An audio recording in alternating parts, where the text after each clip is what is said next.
bienvenue dans Jeux Actu, votre rendez-vous entièrement consacré aux jeux vidéo. Eh bien ça y est, nous sommes à quelques jours du lancement officiel de l'E3 2012 et je peux vous dire que ça n'empêche pas les éditeurs de nous sortir leur gros calibre avec pas moins de 3 sorties très attendues cette semaine. Au programme cette semaine, vous aurez donc droit au test de Dirt Showdown de Codemaster qui tente une toute nouvelle approche. Et puis on poursuivra avec Sorcery qui va enfin vous permettre de ressortir le PlayStation Move de votre tiroir. Et enfin, on achèvera les tests avec Rune Factory Oceans qui devrait plaire aux amateurs de RPG. Mais avant de regarder tout ce beau programme, vous le savez, on fait tout de suite le point sur les news fraîches de la semaine avec notre habituel Zap Actu.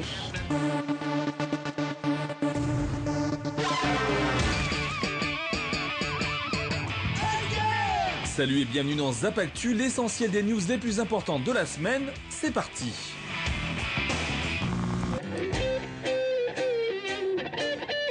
À l'approche de l'été et des vacances, Sony a décidé de multiplier les offres promo pour sa PS Vita et nous annonce une réduction de 50 € pour tout achat d'une machine entre le 1er juin et le 15 juillet 2012. Cette baisse de prix concerne bien évidemment les deux modèles de la machine qui sont, on le rappelle, de 299 € pour le modèle 3G plus Wi-Fi et 250 € pour la version Wi-Fi seulement, ce qui fait tout de même une chouette économie.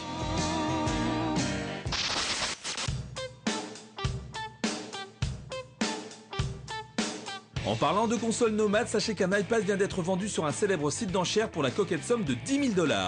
Non pas que la tablette vendue soit en or 24 carats, mais plutôt parce qu'il s'agit du premier prototype de l'iPad qui possède la particularité d'avoir deux prises de recharge, une verticale et l'autre horizontale. Oui, les gens sont fous.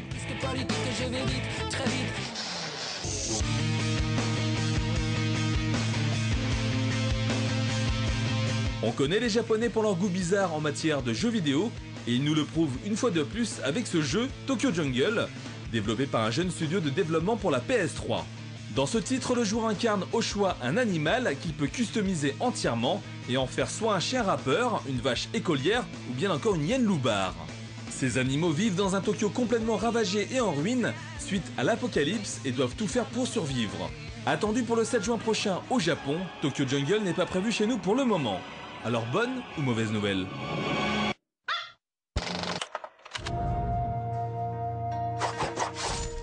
Faisant partie des plus belles licences de course automobile, Dirt a lui aussi succombé à la facilité avec cet épisode Showdown qui s'oriente beaucoup plus arcade. Et oui, il ne s'agira plus de courses de rallye pointues, mais plutôt d'accidents spectaculaires. Regardez le résultat.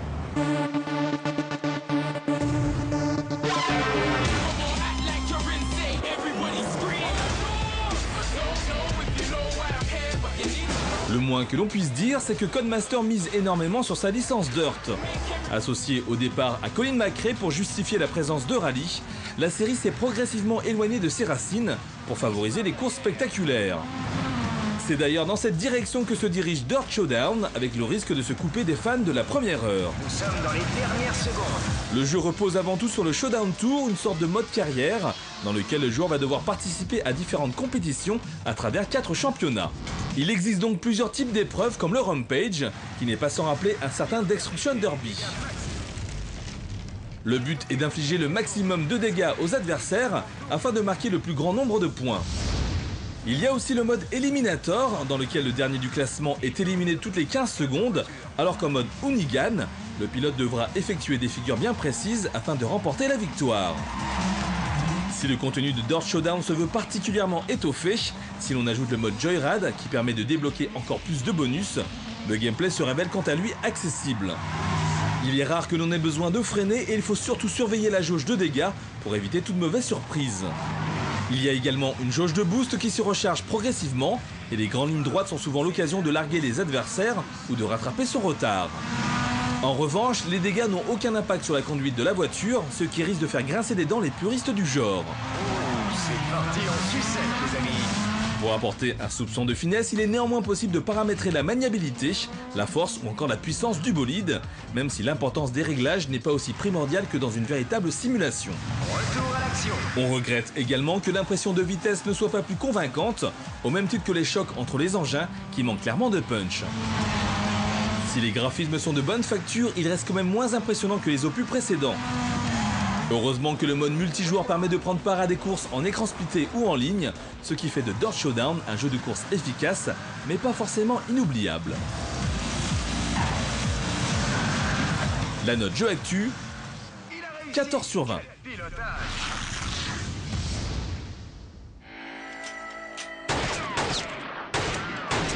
Vous avez le PlayStation Move à la maison et je suis sûre qu'il moisit depuis déjà plusieurs mois au fond d'un tiroir. Eh bien, réjouissez-vous puisque Sorcery est l'occasion rêvée de ressortir la télécommande de la PlayStation 3 pour une aventure pleine de magie qui nous prouve qu'il est encore possible de faire un bon jeu avec le PlayStation Move. La preuve tout de suite avec ce test.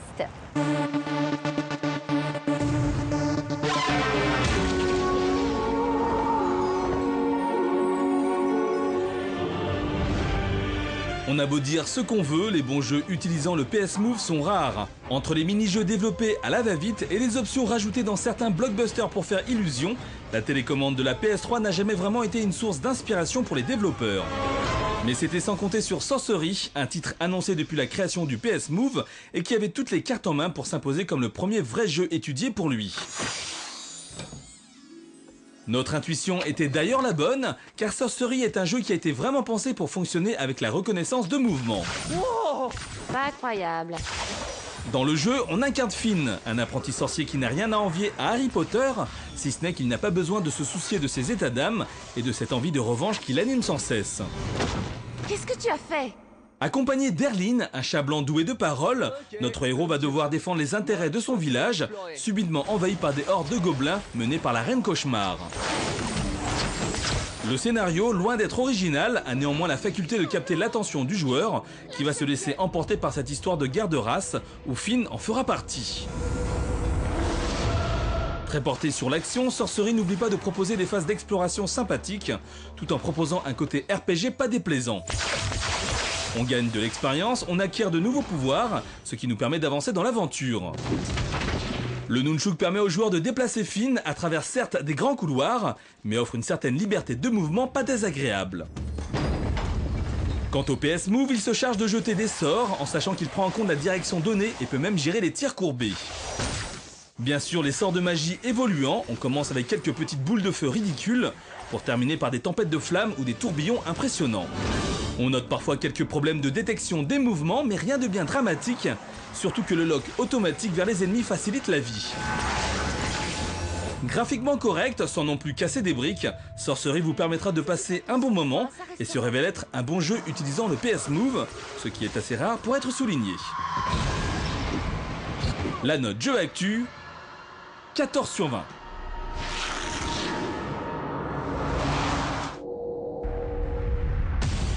Jeu de rôle qui a du mal à s'exporter hors du Japon, Rune Factory tente tout de même à nouveau sa chance avec Oceans qui débarque cette fois-ci sur PlayStation 3 et sur Wii. Alors si la réalisation n'est pas très excitante, en revanche l'ambiance et le gameplay pourront séduire des fans de RPG un peu moins exigeants. Regardez.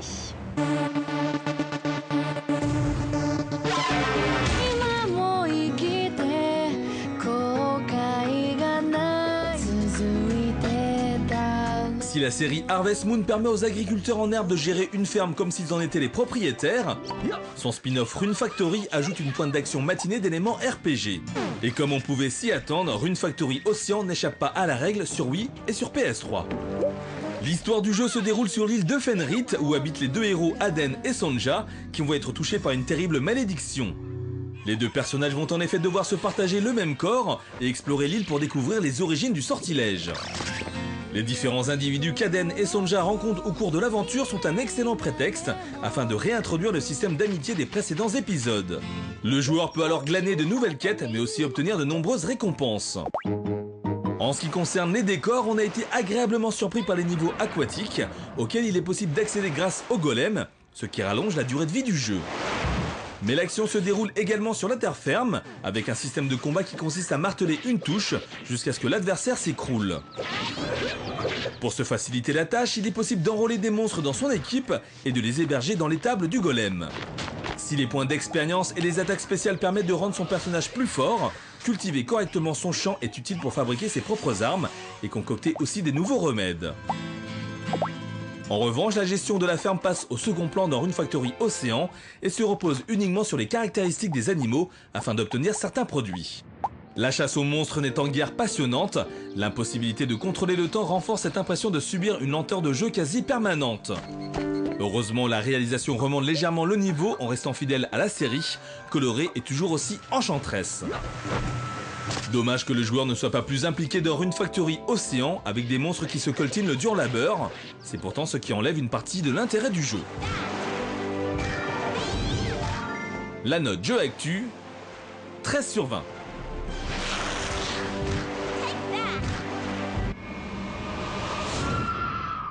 Et bien voilà, c'est déjà la fin de cette émission Jeux Actu. Merci de votre fidélité. Bien entendu, j'aurai le plaisir de vous retrouver dès la semaine prochaine pour un nouveau programme, toujours 100% jeux vidéo. Je compte donc sur vous. Et puis, si vous souhaitez tout savoir du jeu vidéo, eh bien, je vous donne rendez-vous sur notre site www.jeuactu.com. Allez, à la semaine prochaine. Ciao.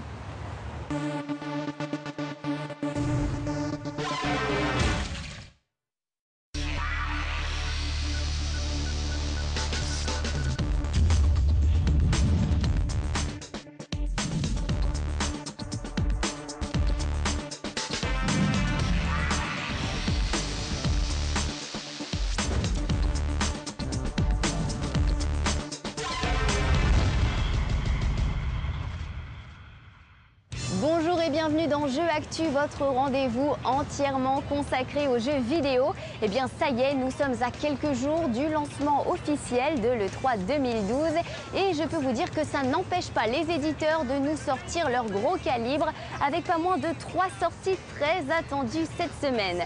Au programme cette semaine, vous aurez donc droit au test de Dirt Showdown de Codemaster qui tente une toute nouvelle approche. Et puis on poursuivra avec Sorcery qui va enfin vous permettre de ressortir le PlayStation Move de votre tiroir. Et enfin, on achèvera les tests avec Rune Factory Oceans qui devrait plaire aux amateurs de RPG. Mais avant de regarder tout ce beau programme, vous le savez, on fait tout de suite le point sur les news fraîches de la semaine avec notre habituel Zap Actu.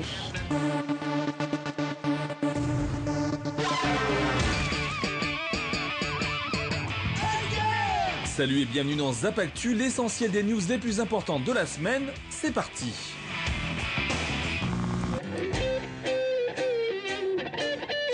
À l'approche de l'été et des vacances, Sony a décidé de multiplier les offres promo pour sa PS Vita et nous annonce une réduction de 50 € pour tout achat d'une machine entre le 1er juin et le 15 juillet 2012. Cette baisse de prix concerne bien évidemment les deux modèles de la machine qui sont, on le rappelle, de 299 € pour le modèle 3G plus Wi-Fi et 250 € pour la version Wi-Fi seulement, ce qui fait tout de même une chouette économie.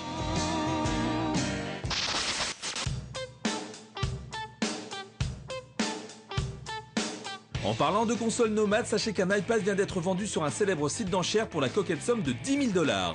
Non pas que la tablette vendue soit en or 24 carats, mais plutôt parce qu'il s'agit du premier prototype de l'iPad qui possède la particularité d'avoir deux prises de recharge, une verticale et l'autre horizontale. Oui, les gens sont fous.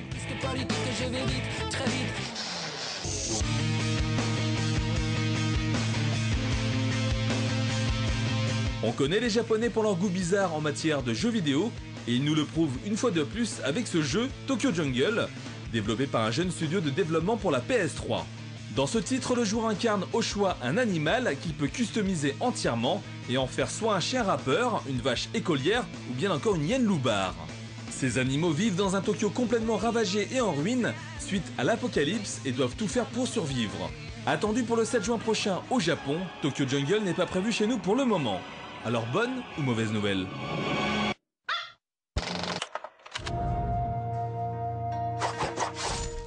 Faisant partie des plus belles licences de course automobile, Dirt a lui aussi succombé à la facilité avec cet épisode Showdown qui s'oriente beaucoup plus arcade. Et oui, il ne s'agira plus de courses de rallye pointues, mais plutôt d'accidents spectaculaires. Regardez le résultat.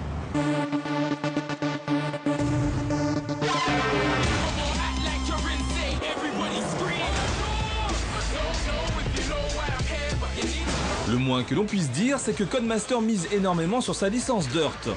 Associée au départ à Colin McRae pour justifier la présence de rallye, la série s'est progressivement éloignée de ses racines pour favoriser les courses spectaculaires. C'est d'ailleurs dans cette direction que se dirige Dirt Showdown, avec le risque de se couper des fans de la première heure. Nous sommes dans les dernières secondes. Le jeu repose avant tout sur le Showdown Tour, une sorte de mode carrière, dans lequel le joueur va devoir participer à différentes compétitions à travers 4 championnats. Il existe donc plusieurs types d'épreuves comme le Rampage, qui n'est pas sans rappeler un certain Destruction Derby. Le but est d'infliger le maximum de dégâts aux adversaires afin de marquer le plus grand nombre de points. Il y a aussi le mode Eliminator, dans lequel le dernier du classement est éliminé toutes les 15 secondes, alors qu'en mode Hoonigan, le pilote devra effectuer des figures bien précises afin de remporter la victoire.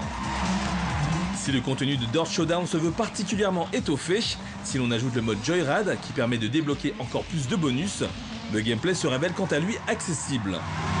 Il est rare que l'on ait besoin de freiner et il faut surtout surveiller la jauge de dégâts pour éviter toute mauvaise surprise. Il y a également une jauge de boost qui se recharge progressivement et les grandes lignes droites sont souvent l'occasion de larguer les adversaires ou de rattraper son retard.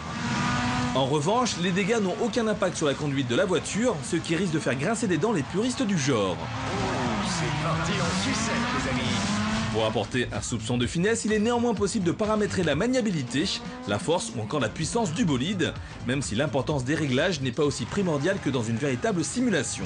Retour à l'action. On regrette également que l'impression de vitesse ne soit pas plus convaincante, au même titre que les chocs entre les engins qui manquent clairement de punch. Si les graphismes sont de bonne facture, ils restent quand même moins impressionnants que les opus précédents. Heureusement que le mode multijoueur permet de prendre part à des courses en écran splitté ou en ligne, ce qui fait de Dirt Showdown un jeu de course efficace, mais pas forcément inoubliable. La note jeu actu, 14 sur 20. Pilotage.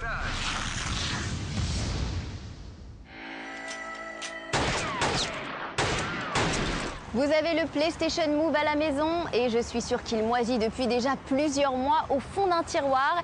Eh bien, réjouissez-vous puisque Sorcery est l'occasion rêvée de ressortir la télécommande de la PlayStation 3 pour une aventure pleine de magie qui nous prouve qu'il est encore possible de faire un bon jeu avec le PlayStation Move. La preuve tout de suite avec ce test.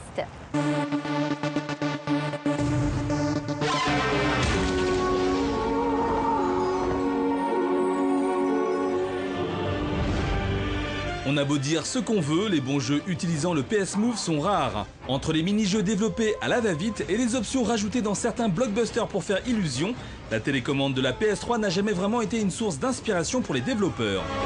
Mais c'était sans compter sur Sorcery, un titre annoncé depuis la création du PS Move et qui avait toutes les cartes en main pour s'imposer comme le premier vrai jeu étudié pour lui. Notre intuition était d'ailleurs la bonne, car Sorcery est un jeu qui a été vraiment pensé pour fonctionner avec la reconnaissance de mouvement. Wow, incroyable. Dans le jeu, on incarne Finn, un apprenti sorcier qui n'a rien à envier à Harry Potter, si ce n'est qu'il n'a pas besoin de se soucier de ses états d'âme et de cette envie de revanche qui l'anime sans cesse. Qu'est-ce que tu as fait ? Accompagné d'Erlyn, un chat blanc doué de paroles, notre héros va devoir défendre les intérêts de son village, subitement envahi par des hordes de gobelins menés par la Reine Cauchemar. Le scénario, loin d'être original, a néanmoins la faculté de capter l'attention du joueur, qui va se laisser emporter par cette histoire de guerre de race, où Finn en fera partie. Très porté sur l'action, Sorcery n'oublie pas de proposer des phases d'exploration sympathiques, tout en proposant un côté RPG pas déplaisant. On gagne de l'expérience, on acquiert de nouveaux pouvoirs, ce qui nous permet d'avancer dans l'aventure. Le Nunchuk permet aux joueurs de déplacer Finn à travers certes des grands couloirs, mais offre une certaine liberté de mouvement pas désagréable. Quant au PS Move, il se charge de jeter des sorts, en sachant qu'il prend en compte la direction donnée et peut même gérer les tirs courbés. Bien sûr, les sorts de magie évoluant, on commence avec quelques petites boules de feu ridicules, pour terminer par des tempêtes de flammes ou des tourbillons impressionnants. On note parfois quelques problèmes de détection